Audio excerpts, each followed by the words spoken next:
I can record. Okay, now it's No recorded. pressure. And we will upload it into the website. Oh no. Okay, hi, I'm Faramars. I'm an applied scientist intern. I'm on the MLI science team. So the paper I'm presenting today are twofold. So first it's XLNet and Transformer XL. So first I want to go into a review of basically what transformers are and really the operating components of a transformer, and then proceed to explain what's different in Transformer XL and how XLNet really implements all of this.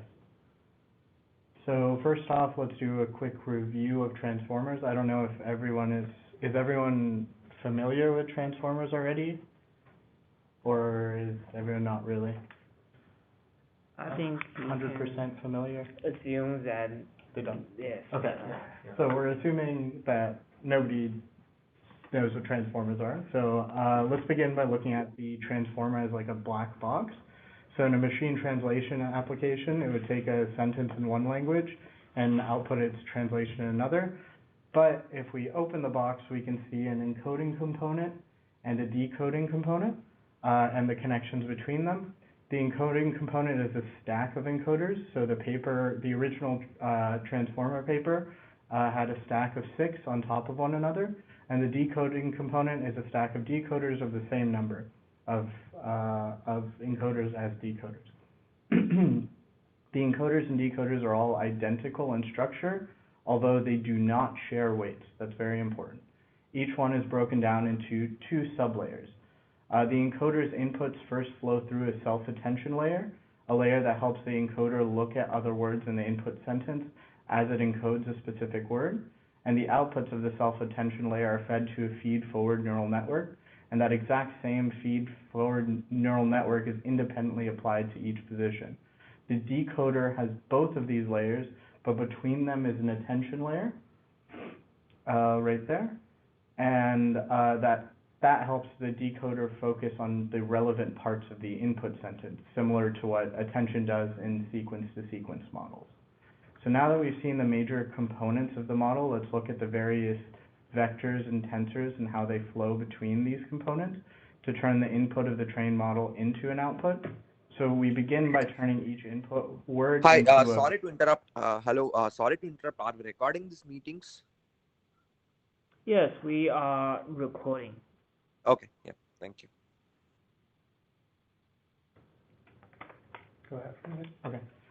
We begin by basically turning every input word into a vector using an embedding algorithm. So those are all of the embedding algorithms that you've seen out there, like word2vec, blah, blah, blah. The embedding only happens in the bottommost encoder. So the abstraction that is common to all the encoders is that they receive a list of vectors, each of the size 512.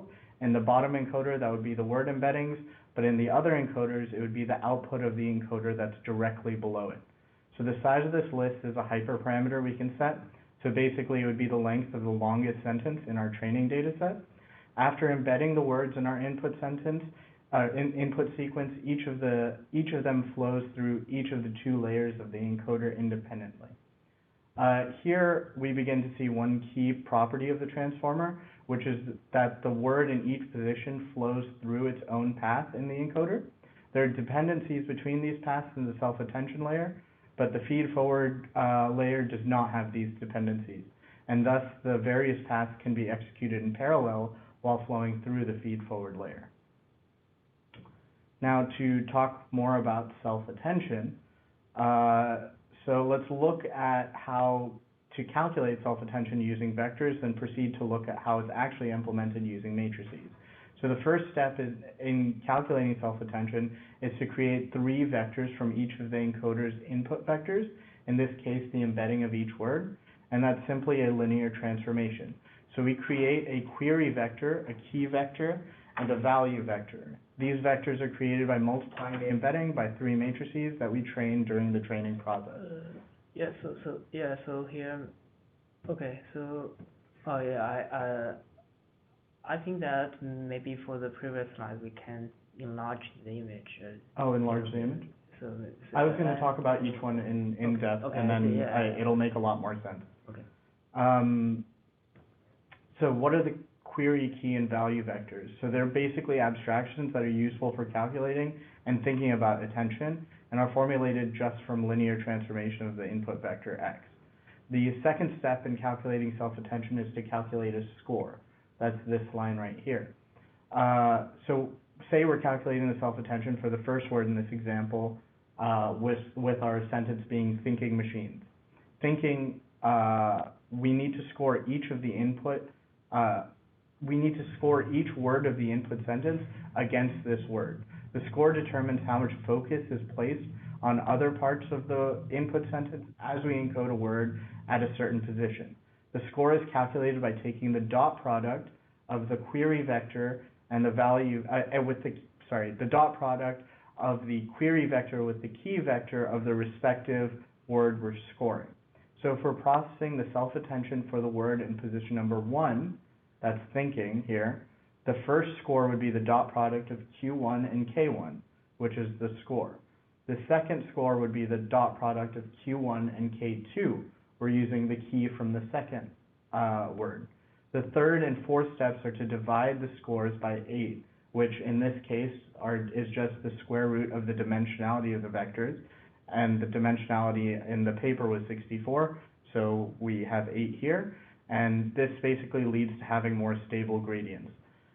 There could be other possible values here, but this is like by default what people use. Then we pass through these scores into a softmax operation that basically gives us a summation of 1. The fifth step is to multiply each value vector by the softmax score in preparation to sum them up. The intuition here is to keep intact the values of words we actually want to focus on and drown out the irrelevant words by multiplying them by very tiny numbers like 0.001. So clearly here you can see that we are focusing most of our attention on thinking, and the value vector from thinking will be way larger in value than the machines vector. So we're putting more attention on the thinking portion. The sixth step is simply to sum up these weighted value vectors. So this produces the output of the self-attention layer at this position for the first word. Next, we want to talk about multi-headed attention. So multi-headed attention is a mechanism that's basically added to normalize the attention and basically allow it to focus on multiple parts of the sentence. So it expands the model's ability to focus on different positions. So yes, in the example above, C1 contains a little bit of every other encoding, but it can be dominated by the actual word itself.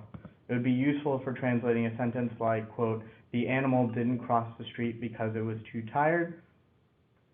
We would want to know which word it refers to. It gives the attention layer, it also gives the attention layer multiple, quote unquote, representation subspaces.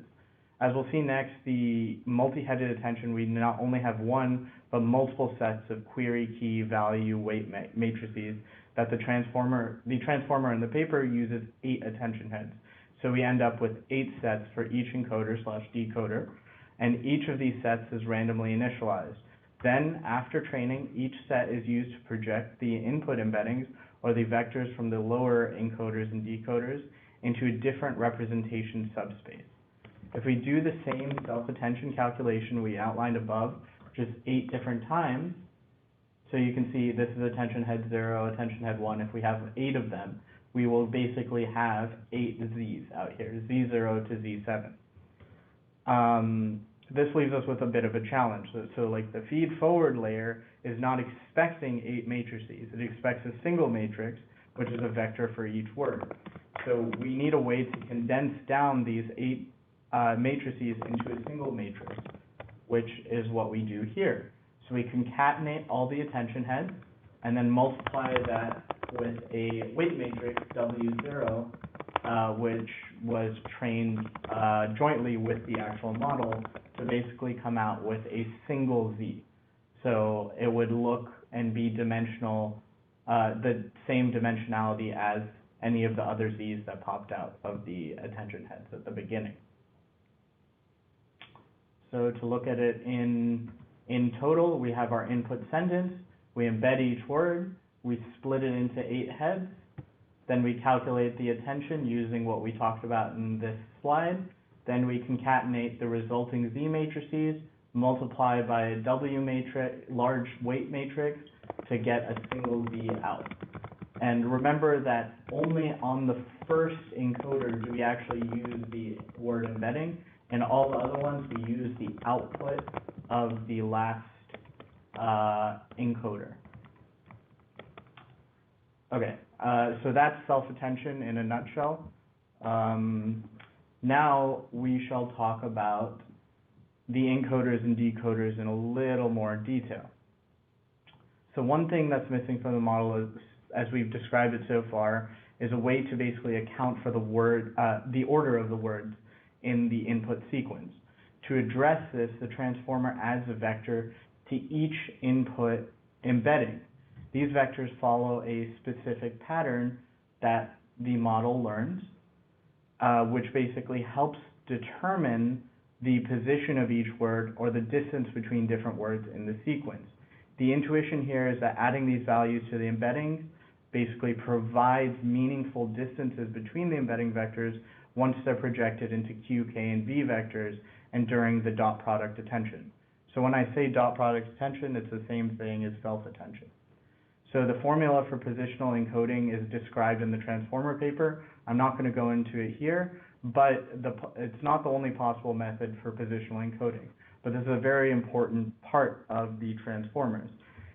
In the transformer paper, it gives the advantage of basically being able to scale to unseen lengths of sequences using a sinusoid curve and a cosine curve.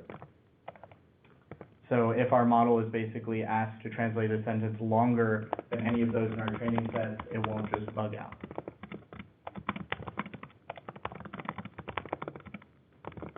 One detail in the architecture of the encoder that we need to mention before moving on is that each sublayer, the self-attention, the feed-forward neural network, and each encoder has a residual connection around it. So, and that's followed by,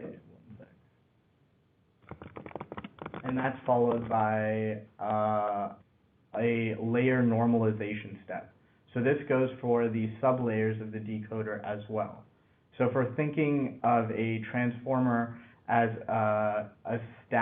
two stacked encoders and decoders, it would look something like, one sec, I'm going to get a handy dandy GIF that you guys can see. So you see it goes into the encoder, times by 0, and every pulse basically means that there's something flowing through it.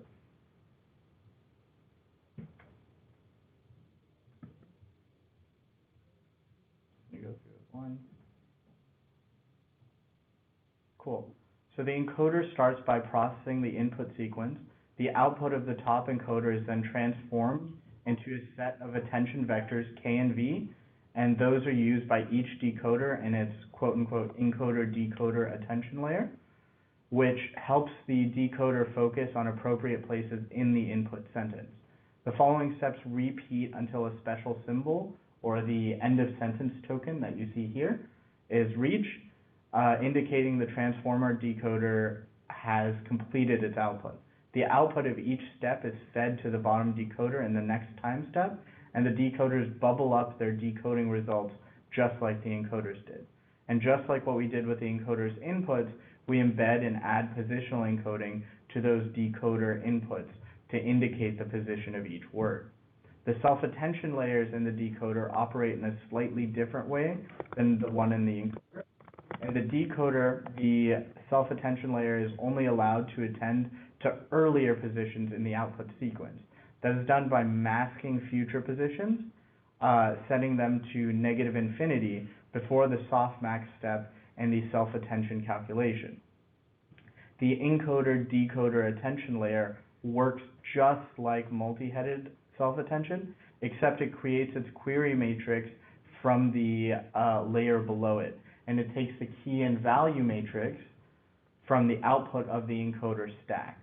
The decoder stack outputs a vector of floats, and how do we turn that into a word? That's the job of the linear and softmax layer at the end. So the linear layer is just a simple linear transformation, and then softmax, obviously, I just explained what softmax was. The linear layer is a simple, fully connected neural network that projects the vector produced by the stack of decoders into a much, much larger vector called a logits vector.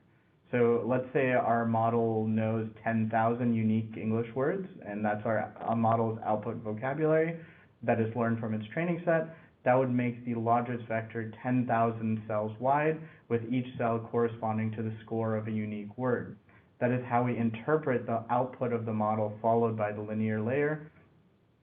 The softmax layer then turns these scores basically into probabilities, which are all positive and all add up to 1. And the cell with the highest probability is chosen, and the word associated with it is produced as the output for this time step. Now, let me go back to this. So that is basically transformers and our review of transformers. I hope everyone understands it now, or if anyone has any questions, feel free to ask. I then will answer. No? Actually, one question is like I know that transformer has a different layers. And each layer will from the encoder, it will just use the output from that layer into the decoder's layer. Yes. So that's what these little arrows so are. why not just use the last layer? I mean, is that possible? Because each one is a different representation. It's a different latent space. I see. It means a different thing. Cool. So now let's move on to Transformer XL. So contrary to expectation, XL does not mean extra large, it means extra long. So initially, transformers have the potential of learning longer term dependency, but are limited basically by the fixed length context for language models. So the basis of Transformer XL is based on two improvements. An improvement to the encoding and decoding mechanisms that utilize the hidden states to create a recurrent self-attention network, and an improvement to the positional encoding scheme utilized in the original work to adjust for the addition of recurrence in the mechanism. Firstly, let's talk about the issue of context fragmentation, which is the issue that Transformer XL basically hopes to solve. Despite the success, the language model training in the Transformer paper, the original one in 2018, is performed on separated fixed length segments of a few hundred characters without any information flow across segments. As a consequence of the fixed context length, the model cannot capture any longer term dependency beyond the predefined context length. In addition, the fixed length segments are created by selecting a consecutive chunk of symbols without respecting the end of sentence tokens or any other semantic boundaries. Hence, the model lacks the necessary contextual information needed to well predict the first few symbols, leading to inefficient optimization and inferior performance. We refer to this problem as context fragmentation. So here I have a question. So actually for the transformer model, we can it's possible to not divide the input into multiple segments, but we just kept the full input sequence. So I think the original paper did the full sequence no matter what. Yes. But I know that there are solutions like padding and stuff after an end of sentence token that you can utilize. Yes, so in my understanding that it's like some kind of trade-off between the complexity and the dependency you like to capture. So and the problem is like if the length of the sentence is L, and if you use transformer, Oh, I don't know what happened. what's wrong here? I think my dongle is dying. There we go. Okay, so here, if the sequence length is L and if you use a vanilla transformer, and to compute the self-attention, it requires a square of L kind of computations. And then the naive and the very trivial idea to make it faster is like you divide it into multiple segments, and within each segment you do the full self-attention. And yes, and I think so that makes the context fragmentation problem. So, yes, so I think so this problem occurs when we are trying to reduce the complexity of the yes. Okay. And I think that's what the recurrence is trying to do. So introducing the recurrence is trying to keep the complexity down, but still have the information from before, and that's why they detach the gradient. Yes, nice, Josh. Okay. Well, I don't remember. No, it's fine.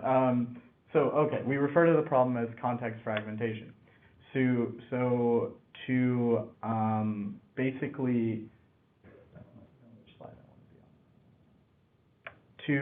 on? To solve the problem, to address the affirmation limitations of fixed length context, they propose a new architecture, which is this transformer XL, and they introduce the notion of recurrence into the deep self-attention networks. In particular, instead of computing the hidden states from scratch,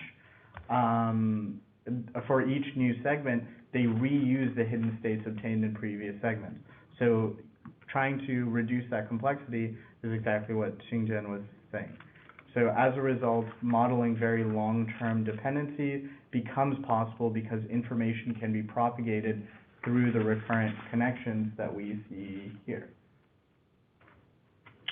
The reused hidden states serve as a memory for the current segment, which builds up a recurrent connection between the segments.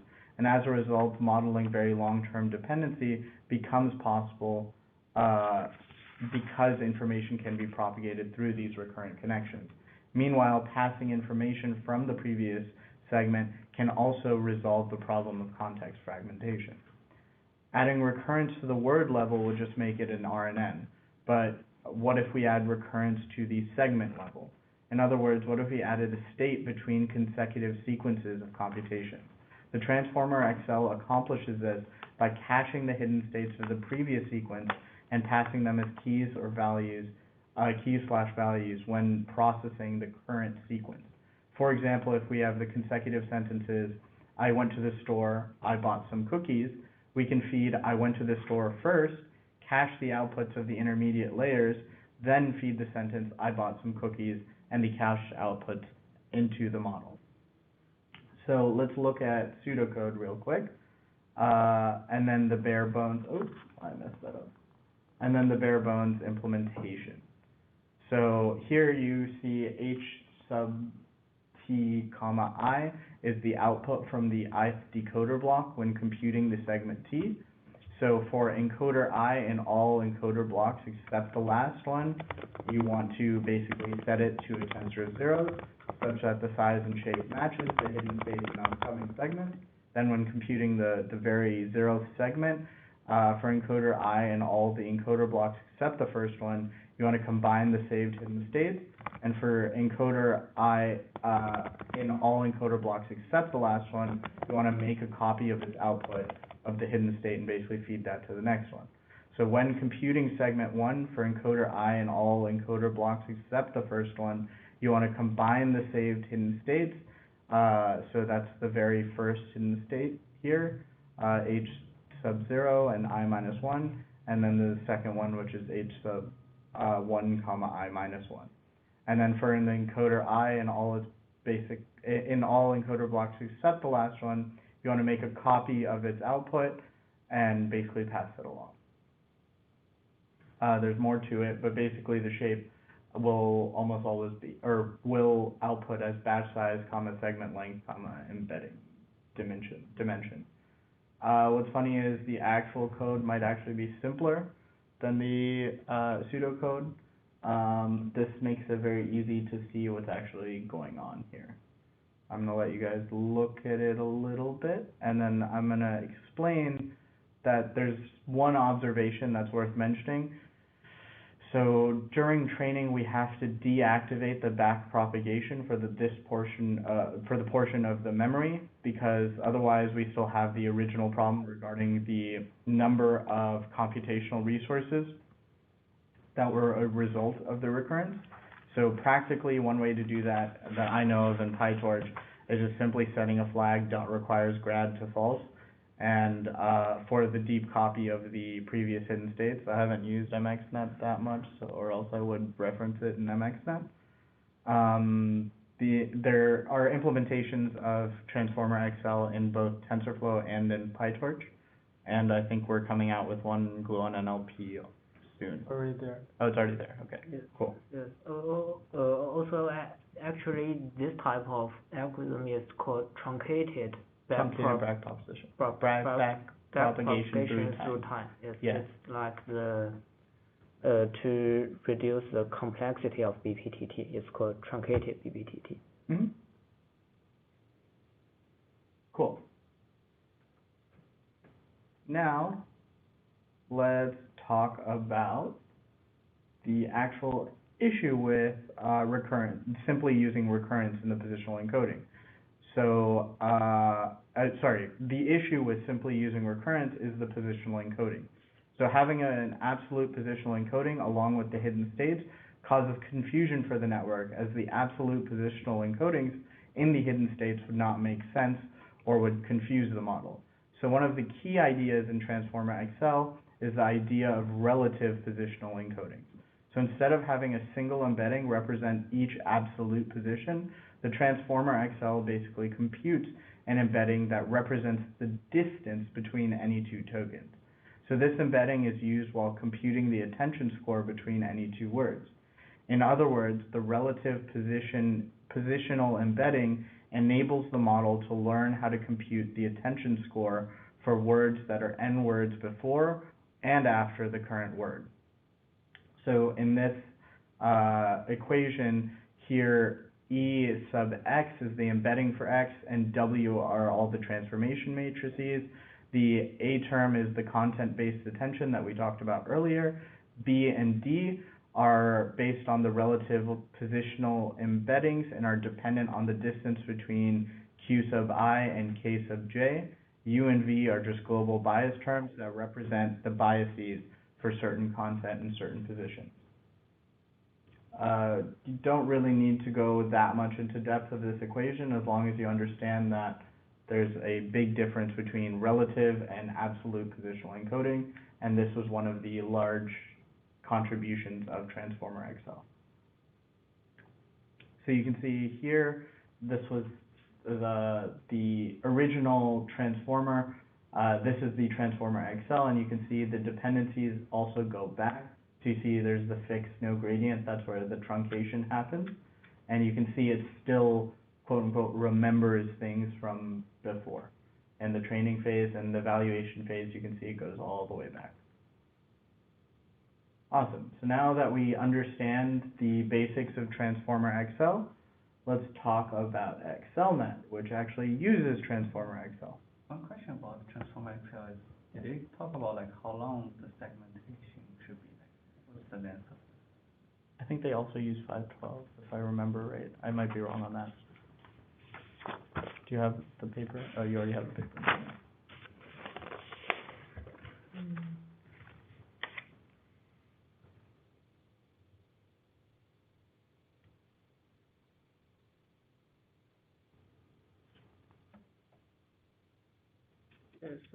It's like 384, 784. 784, really? I mean the whole length, but maybe divided to multiple segments.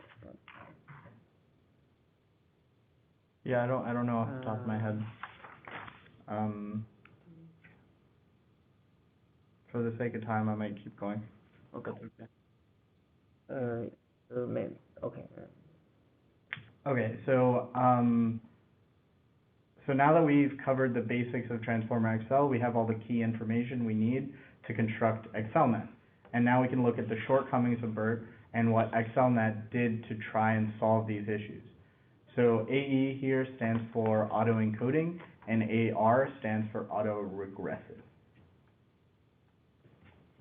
So in contrast to AR pretraining, AE-based pretraining does not perform explicit density estimation, but instead aims to construct the original data from a corrupted input. So BERT, which is the state-of-the-art pre-training approach at this point, is an AE model. So given the input token sequence, a certain portion of tokens are replaced by a special symbol, which is the mask, and the model is trained to recover the original tokens from the corrupted version. Since density estimation is not part of the objective, BERT is allowed to utilize bidirectional context for reconstruction. As an immediate benefit, this closes the bidirectional information gap that AR language modeling usually has, leading to improved performance. However, these artificial symbols like masks used by BERT during pre-training are absent from real data at fine-tuning time, resulting in what the paper calls a pre-train fine-tune discrepancy. So moreover, since the predicted tokens are masked in the input, BERT is also not able to model the joint probability using the product rule as if it were AR language modeling.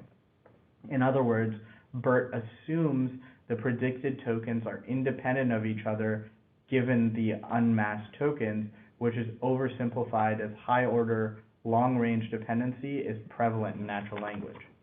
Another disadvantage of mask is that it assumes the predicted or the masked tokens are independent of each other given the unmasked tokens. For example, we have a sentence, quote, "It shows that the housing crisis was turned into a banking crisis."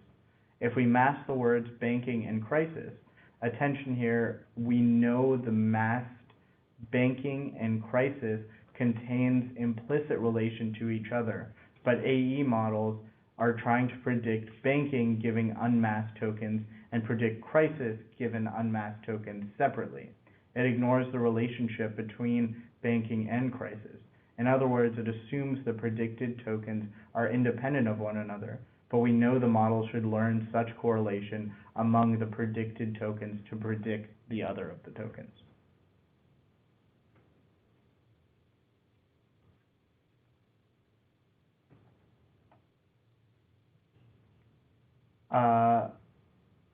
So given a sequence X, an autoregressive AR model is one which calculates the probability of Xi given X is less than I, X for X less than I. In language modeling, this is the probability of a token Xi in the sentence conditioned on the tokens preceding it, which is X less than I. These conditioning words are referred to as the quote-unquote context. So such a model is going to be asymmetric, and it isn't learning from all the tokens' relationships in the actual corpus. So autoregressive models such as ELMO allow a model to also learn from the relationships between a token and those following it. The AR objective in this case would be probability of Xi is equal to the probability of Xi given X is greater than I. It is autoregressive in the reverse sequence, but why would we stop there? There can be interesting relations to learn if we just look at the two nearest tokens, so probability of Xi given Xi minus 1, comma, Xi plus 1, or really any combination of these tokens. So XLNet proposes to use an objective which is an expectation over all such permutations. Considering a sequence X equals, this is going to be the sentence. This is a sentence with T equals 4 tokens. Now we consider the set of all 4 factorial permutations, which is Z equals 1, 2, 3, 4, 1, 2, 4, 3, 4, 3, 2, 1, blah, blah, blah. And the XLNet model is autoregressive over all such permutations. So it can calculate the probability of a token Xi given preceding tokens X less than I from any order Z from Z. For example, it can calculate the probability of the third element giving the two preceding ones from any permutation. The three permutations 1, 2, 3, 4, 1, 2, 4, 3, and 4, 3, 2, 1 above would correspond to probability of A, this is, and the probability of sentence this is, and probability of is given sentence comma A. So similarly, the probability of the second element given the first would be probability of is given this, probability of is given this, and probability of A given sentence, considering all the four positions in 4 factorial permutations that the model takes into consideration to consider all the dependencies. So these ideas are embodied in the equation 3, which we can see here on the slide. So the criterion finds model parameters theta to maximize the probability of tokens x sub z of t in a sequence of length t given preceding tokens x sub z of less than t, where z of t is the tth element of a permutation z of the token indices, and z index less than t are the previous elements in that permutation. So the sum of the log probabilities means that for any one permutation, the model is properly autoregressive as it is the product of the probability for each element in the sequence. The expectation of over all the permutations in Z shows the model is trained to be equally capable of computing probabilities for any token given any context. XLNet uses the two key ideas from Transformer XL: relative positional embeddings and the recurrence mechanism. The hidden states from the previous segments are cached and frozen while conducting the permutation language modeling for the current segment. Since all the words from the previous segment are used as input, there's no need to know the permutation order of the previous segment. The authors found that the Transformer XL improved performance over BERT even in the absence of permutation language modeling. This shows that better language models can lead to better representations and thus better performance across a multitude of tasks, motivating the necessity of research into language modeling.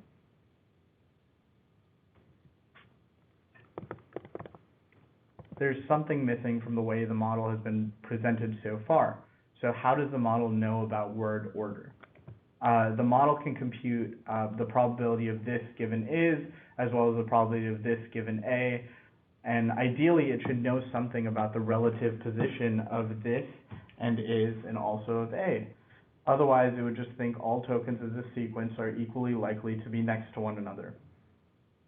What we want is a model which predicts the probability of this given is, comma 2, which is the placement of is, and probability of this given A, comma 3, which is the placement of A in that sentence. So in other words, it should know the indices of the context tokens. The transformer architecture addresses this problem by adding positional information to token embeddings. You can think of the training objective as probability of this given is plus 2. If we really shuffled the sentence tokens, this mechanism would break. This problem is resolved by using an attention mask. So when the model computes the context, which is the input of the probability calculation, it always does so using the same token order and simply masks those not in the context under consideration, i.e. those that come subsequently in the shuffled order. For language models using transformers, when you're predicting a token at a position, the entire embedding for that word is masked out, including the positional embedding. That's a very important piece. It includes the positional embedding mask. This makes the model cut off from knowledge regarding the position of the token it is predicting.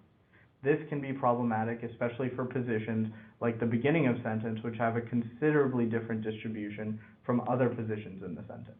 To address this problem, the authors introduce a second set of representations that incorporate positional information but mask the actual token, just for the sake of pre-training. The second set of representations is called the query stream. The model is trained to predict each token in the sentence using information from just the query stream. The original set of representations that includes both the positional embedding and token embedding is called the content stream.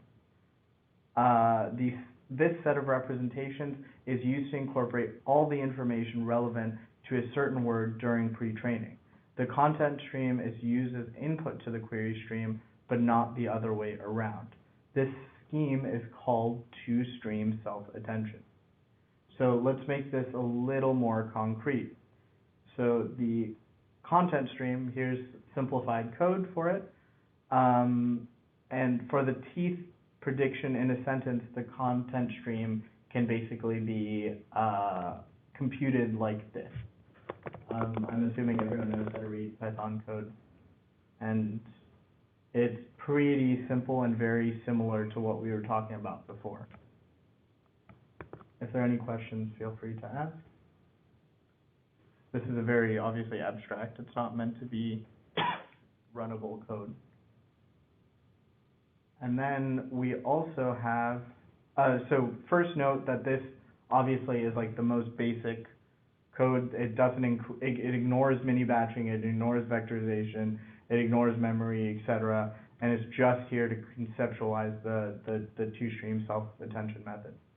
So this is just a standard forward pass for the transformer, but expressed slightly more verbosely to make the correspondence with the notation in the early paper clearer. So the same scheme can be represented in mathematical notation like this, where E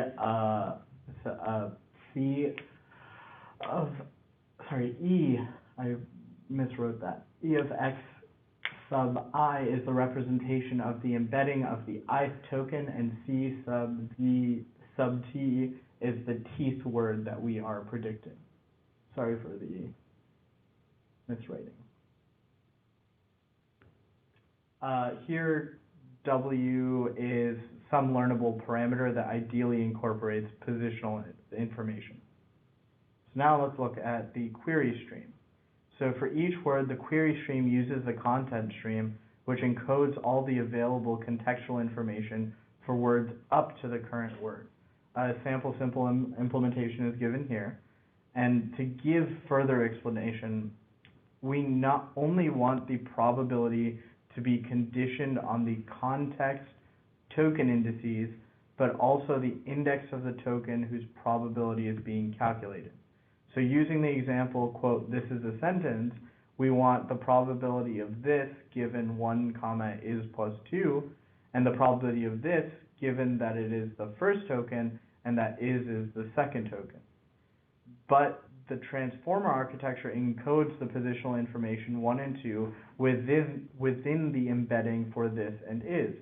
So this would look like probability of this given this plus 1 comma is plus 2. Unfortunately, the model now trivially knows that this is part of the sentence and should be likely. The solution to this problem is a two-stream self-attention mechanism where each token position I has 2 associated vectors at each self-attention layer. At each attention layer M. H sub, go back here. So at each attention layer, M, H sub I to the M, and G sub I of M. The H vectors belong to the content stream, while the G vectors belong to the query stream. The content stream vectors are initialized with token embeddings added to the positional embeddings, the ones that we discussed actually from Transformer XL. The query stream vectors are initialized with generic embedding vectors, W, added to positional embeddings.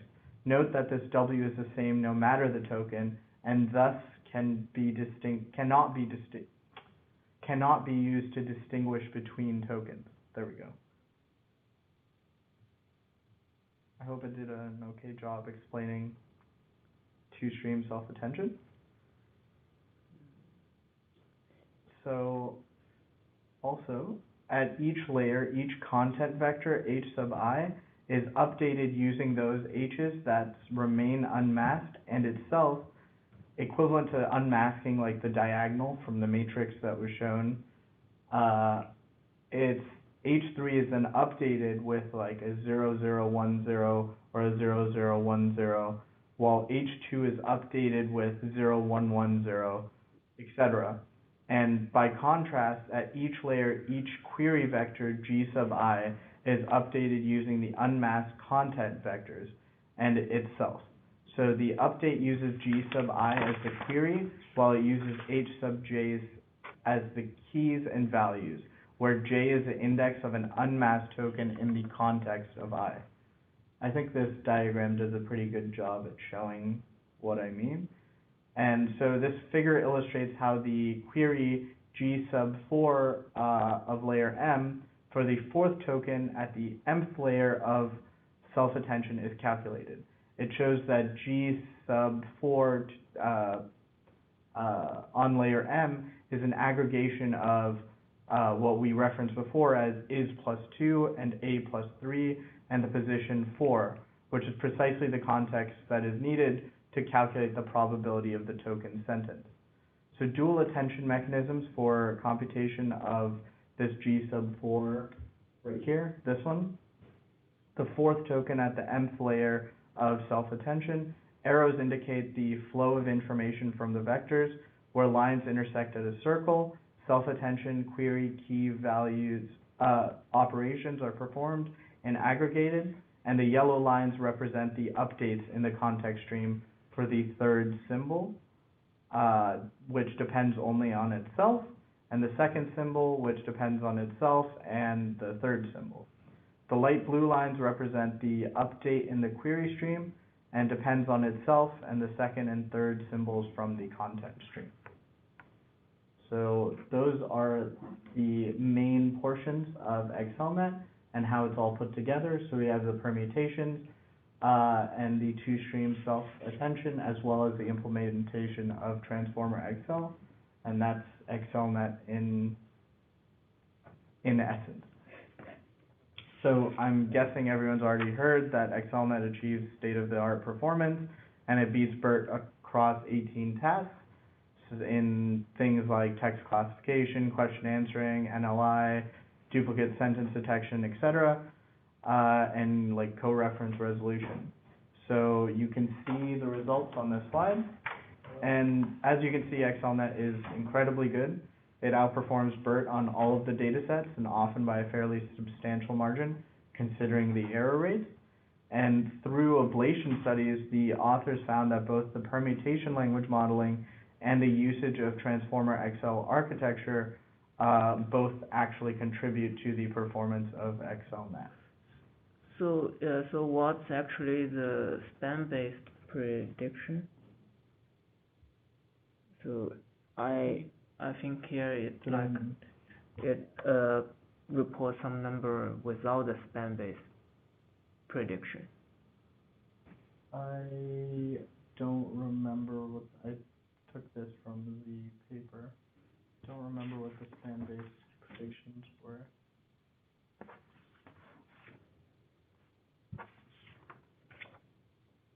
Is it in there?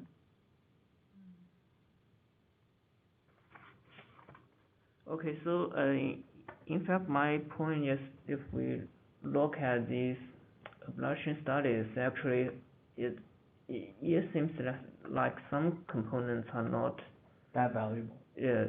Yeah. So like the span-based prediction doesn't seem to make, all of these in and of themselves don't really make that big of a difference, especially like this one here, there's barely any difference. Yes.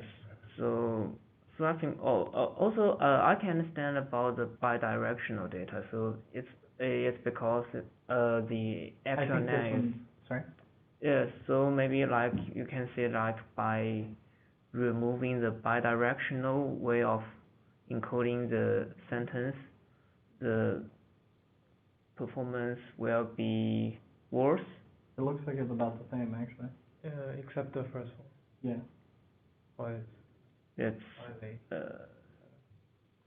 okay. So I haven't interpreted these this result slide. This was the last slide I created, so I haven't looked really deeply. Sorry. Okay. So now these papers do not report the variance and standard deviations. So it's not very clear to me what's the exact benefit. Yes. Agreed. So, now it's time for the discussion portion. We only have 5 minutes, but, so one thing that I like to always come back to, so as like the concepts in the paper seem fairly obvious if you're looking at like the model as if you're a human mind, so like attention, recurrence, context, all of those ideas are fairly intuitive. So when you read a paragraph or you have a conversation, is there something glaring that you feel like is missing from the way that we actually model language now? Does anyone have any comments that, like, especially someone not related to NLP would be really, it would be interesting to see if there's anything that you feel like is missing.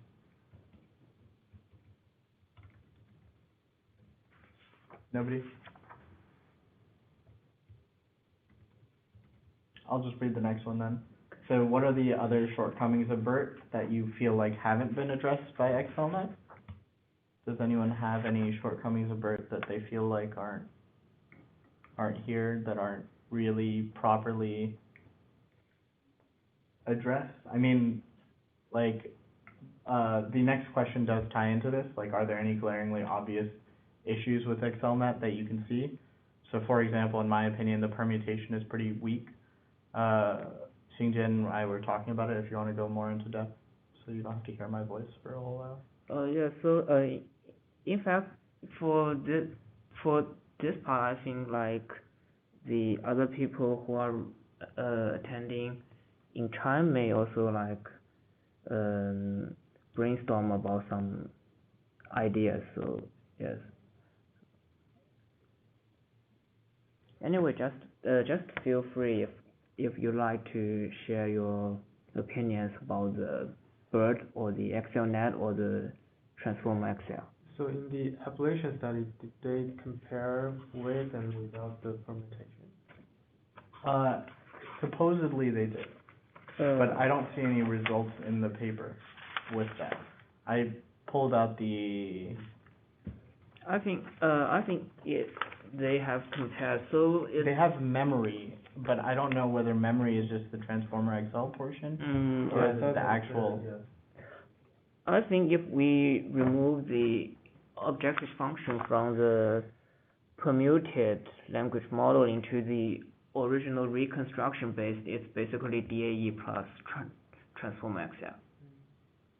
So I don't know what DAE is. So it's a denoising autoencoder. Oh, okay. Yes. So. Oh. Yeah.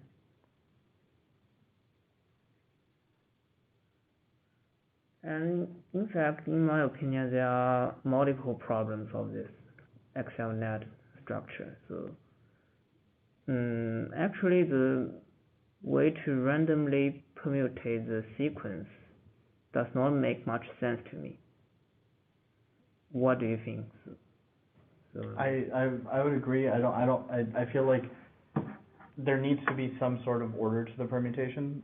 We were discussing earlier, like maybe having like an X tilde. Do you want to elaborate on that? Yes, maybe we too can discuss it. Yeah, because it's almost it's almost. So and from my side, I think another problem for the Transformer XL paper is, yes, you can see that it may be faster in the backward phase, but would it be faster in the forward phase? I think the training time is reduced. I think even in the forward phase, so, but it's only marginal, very, very marginal. Actually, I was interested if you like, for example, previously I have like a sequence length of 256 trained from Transformer versus like the segmented to 128, and then what will the accuracy be? Compare these two.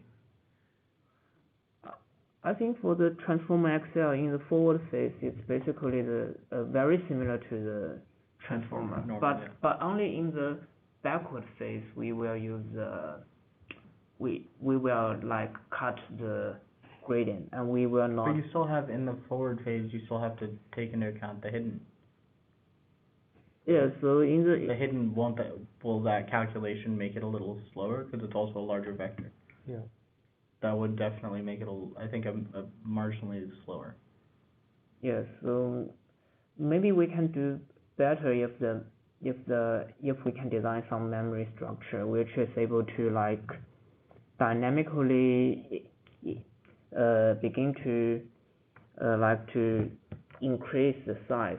So for both the transformer and transformer XL, I think the size of the memory is proportional to the length of the sequence.